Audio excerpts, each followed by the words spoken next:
ఇది జోగులాంబ అమ్మవారి టెంపుల్కి దగ్గరలో ఉన్న చిన్న రైల్వే హాల్ట్ స్టేషన్. మంత్రాలయం నుండి అలంపూర్ 40 కిలోమీటర్స్ డిస్టెన్స్లో ఉంది.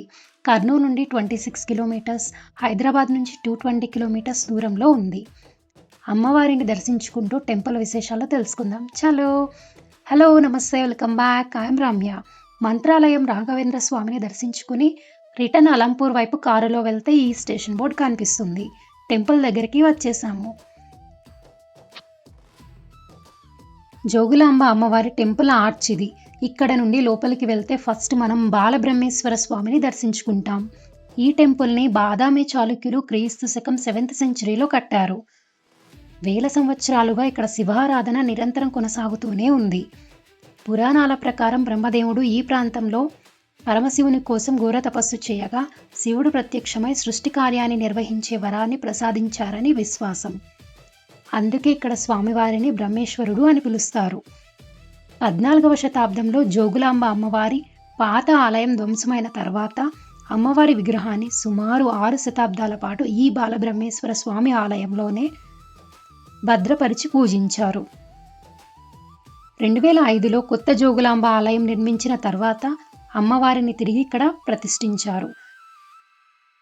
ఈరోజు మనం తెలంగాణలోని అత్యంత పవిత్రమైన శ్రీ జోగులాంబ అమ్మవారి టెంపుల్ గురించి తెలుసుకుంటూ అలానే ఇక్కడ టెంపుల్ని చూద్దాం.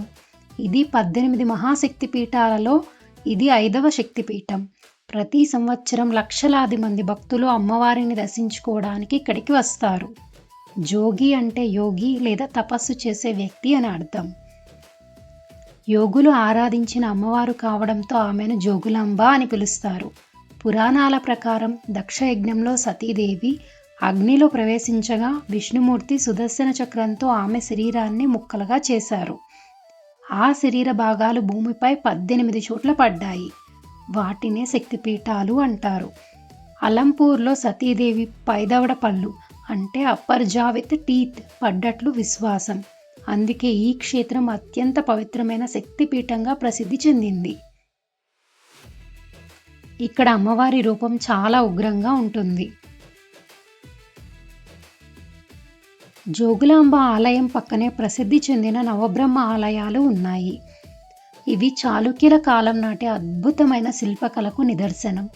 ఈ ఆలయాలను తప్పకుండా దర్శించాలి. అలంపూర్ సమీపంలో తుంగభద్ర మరియు కృష్ణా నదుల సంగమం ఉంది. ఈ పవిత్ర సంగమంలో స్నానం చేసి అమ్మవారిని దర్శిస్తే ఎంతో పుణ్యం లభిస్తుందని భక్తుల విశ్వాసం. పండుగ రోజుల్లో భక్తుల రద్దీ ఎక్కువ ఉంటుంది కాబట్టి ముందుగానే వెళ్ళడం మంచిది. Morning 7 to 1, afternoon 2 to night 8:30 వరకు టెంపుల్ ఓపెన్ ఉంటుంది. దర్శనం చేసుకోవచ్చు. జోగులాంబ అమ్మవారిని దర్శనం చేసుకుని రిటర్న్ బీచ్పల్లి హనుమాన్ టెంపుల్కి వెళ్ళాము. చూసారుగా టెంపుల్, ఇంకా టెంపుల్ విశేషాలు తెలుసుకున్నారు కదా.